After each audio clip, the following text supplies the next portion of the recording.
Mesdames et messieurs, bonjour et bienvenue pour cette nouvelle édition d'Autour du Monde, version Afrique du jeudi, le 19 novembre 2020. Nous commençons tout de suite avec notre compte-rendu. Le Premier ministre évoque plusieurs dossiers de la réunion hebdomadaire du Conseil des ministres. Le Premier ministre, Dr Moustapha Madbouli, a présidé hier via visioconférence la réunion hebdomadaire du Conseil des ministres. Plusieurs sujets, un nombre de dossiers ont été évoqués lors de cette réunion, tels que les visites récemment effectuées par le président Abdel Fattah el-Sisi dans la nouvelle capitale administrative et pour d'autres sites de construction, les progrès du classement de l'Égypte de 55 rangs dans l'indice préparation du gouvernement pour l'intelligence artificielle, le choix du gouvernorat de la mer Rouge comme deuxième place parmi les 10 meilleurs sites de plongée du monde en 2020 et les mesures strictes de précaution pour faire face à la propagation de la deuxième vague du coronavirus. Et pour plus de détails, voici un compte-rendu signé Sally Ahmed et AHL. Le Conseil des ministres, présidé par le Premier ministre Dr Moustapha Madbouli, a tenu mercredi sa réunion hebdomadaire via visioconférence. Au début de cette conférence, Madbouli a évoqué les visites récemment effectuées par le président Abdel Fattah el-Sisi dans la nouvelle capitale administrative et pour d'autres sites de construction afin d'inspecter un certain nombre de projets en cours de construction et déterminer leur taux d'achèvement.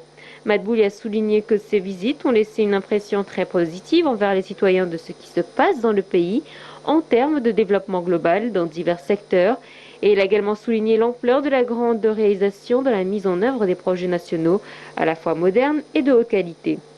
Madbouli a également évoqué la visite du président de la République au centre de commandement stratégique de l'État, soulignant sa fierté en tant que citoyen égyptien de ce qu'il a vu à l'intérieur de ce centre en termes de capacités qui seront enregistrées dans l'histoire de l'Égypte et remerciant les forces armées pour ces réalisations sans précédent. Dans un autre contexte, le Premier ministre a félicité l'ancienne ministre de la Solidarité, Reda Ouali, qui est actuellement secrétaire générale adjointe de l'Organisation des Nations Unies et directrice exécutive du Bureau des Nations Unies contre la drogue et les crimes, et aussi directrice du siège de l'organisation à Vienne.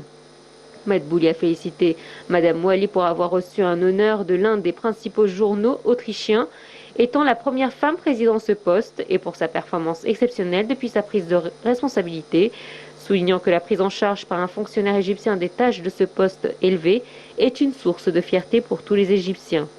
Le Premier ministre a également noté les progrès du classement de l'Égypte au 55e rang dans l'indice état de préparation du gouvernement pour l'intelligence artificielle, qui est récemment publié par Oxford Insight, et le Centre de la recherche du développement international pour occuper la 56e position au niveau mondial sur 172 pays, soulignant que ce succès résulte des efforts de l'État pour utiliser la technologie, l'intelligence artificielle et l'expansion de l'adoption des technologies modernes pour fournir les services pour l'Égypte numérique, en plus de la mise en œuvre d'un vaste projet de développement de l'infrastructure de communication en soutien au dossier de transformation numérique.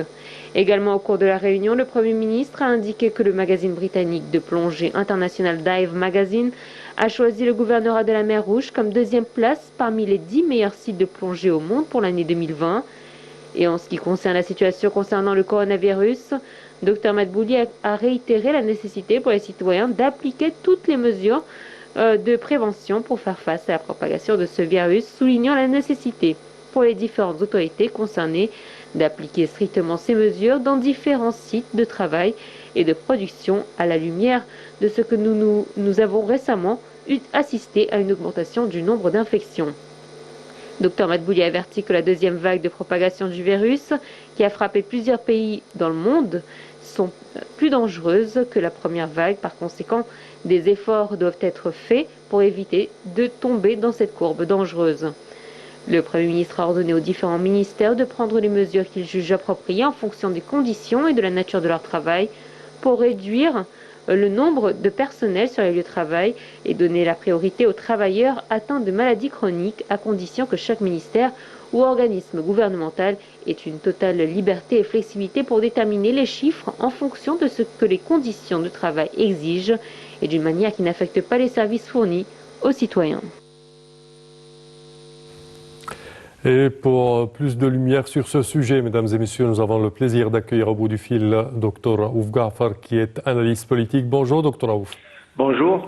Alors, comment voyez-vous la réunion hebdomadaire du cabinet ministériel hier et les déclarations du Premier ministre dans plusieurs sujets également, parmi lesquels l'effet des visites d'inspection du président Abdel Fattah el-Sisi, que ce soit dans la nouvelle capitale administrative ou sur les chantiers des nouveaux projets, également plusieurs autres sujets, parmi lesquels la plus préoccupante, les mesures à appliquer pour contrer la propagation du coronavirus actuellement.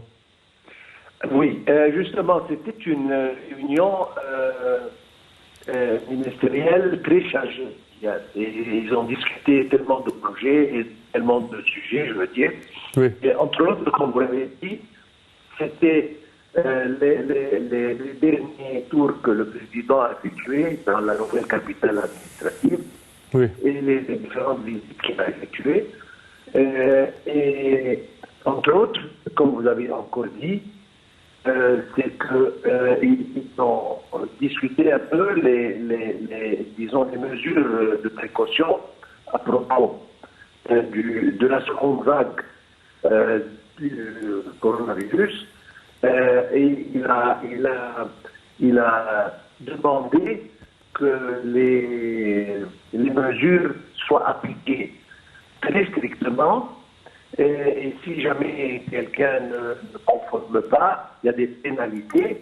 Oui. Et encore, il a demandé aux différents ministères et agences gouvernementales de se décider sur le plan main-d'œuvre et essayer de diminuer un peu le Santé. nombre, en donnant priorité aux gens âgés ou bien, disons, des maladies chroniques, etc., pour essayer de diminuer un peu la densité des employés dans leurs travaux, etc.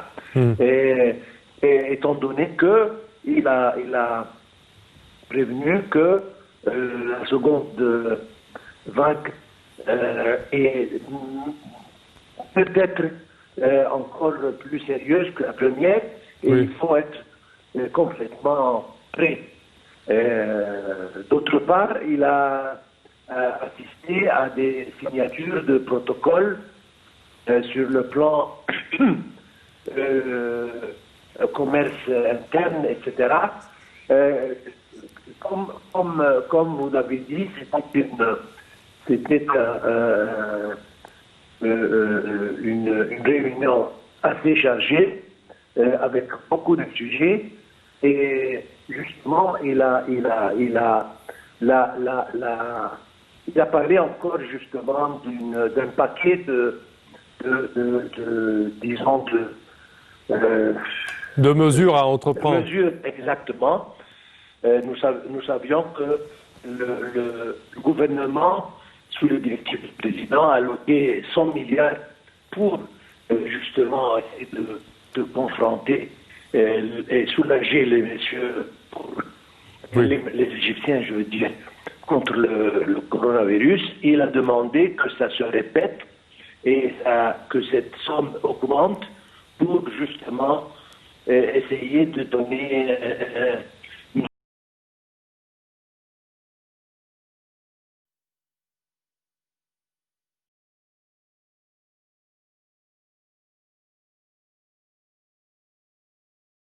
ces temps assez difficiles du coronavirus. Parfait, Dr Raouf Ghaffar, nous tenons à vous remercier de vos explications. Merci à vous. Et nous enchaînons, chers téléspectateurs, avec cette information. Au Mali, le premier syndicat du pays appelle à la grève en pleine crise politique. Au Mali, après 3 jours de deuil national, mais aussi de communion nationale autour de la figure du défunt président Amadou Toumani Touré, la réalité sociale et politique reprend ses droits. L'UNTM, premier regroupement syndical du pays, a débuté hier 3 journées de grève. Un appel à cesser le travail qui concerne tous les secteurs. Cet appel à la grève de 72 heures ne tombe pas au meilleur moment pour les autorités de transition. Les revendications de l'Union nationale des travailleurs du Mali sont essentiellement des revendications salariales ou en tout cas liées aux revenus des travailleurs maliens. Et concernant la présidentielle au Burkina Faso, entre campagne de proximité et crainte sécuritaire. Encore 3 jours de campagne au Burkina Faso avant le premier tour de la présidentielle de dimanche 22 novembre. Une élection couplée avec des législatives. Sur la ligne de départ, 13 candidats, dont le président Roch Kaboré, qui brigue un second mandat, mais aussi le chef de file de l'opposition, Zéphirine Diabré, et Edi Kombouaïgo, candidat du CDP de l'ex-président Compaoré qui vit en exil en Côte d'Ivoire. En ces derniers jours de campagne, l'ambiance s'anime quelque peu à Ouagadougou, mais très peu de grands meetings en raison de la pandémie du Covid-19 et de la peur des terroristes. Et la CEMAC a trouvé 3,8 milliards d'euros d'investissement pour ses infrastructures. La communauté économique et monétaire des pays d'Afrique centrale, CEMAC, a obtenu 3,8 milliards sous-région de la moins développée du continent africain. La CEMAC s'est dotée d'un programme économique régional qui a pour objectif d'impulser la croissance dans la zone d'ici 2025. Il comprend 84 projets. Le coût total du financement de 11 d'entre eux présentés comme projet intégrateur prioritaire a donc été estimé à 4 milliards d'euros. Il s'agit de moderniser les réseaux routiers reliant plusieurs pays de la CEMAC, de développer la production et l'interconnexion énergétique ou encore de développer la fibre optique. La sous-région est en effet très en retard concernant la vitesse des flux. Les échanges commerciaux. Bref, ces projets vont ainsi faciliter et accélérer la libre circulation des biens et des services, notamment entre les pays.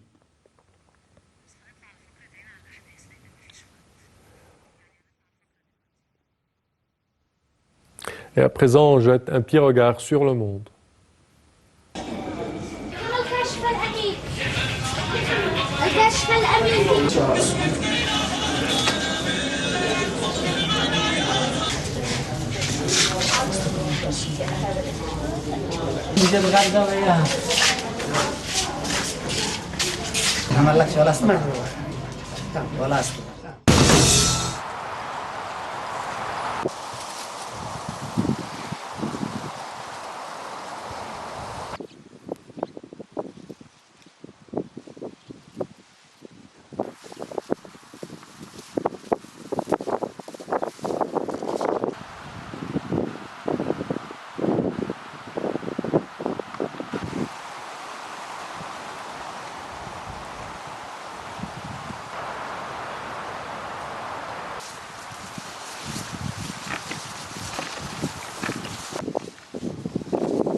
Et c'est ainsi, chers téléspectateurs, que prend fin cette édition de Tour du Monde version Afrique. Je vous remercie de votre attention et je vous donne rendez-vous la semaine prochaine.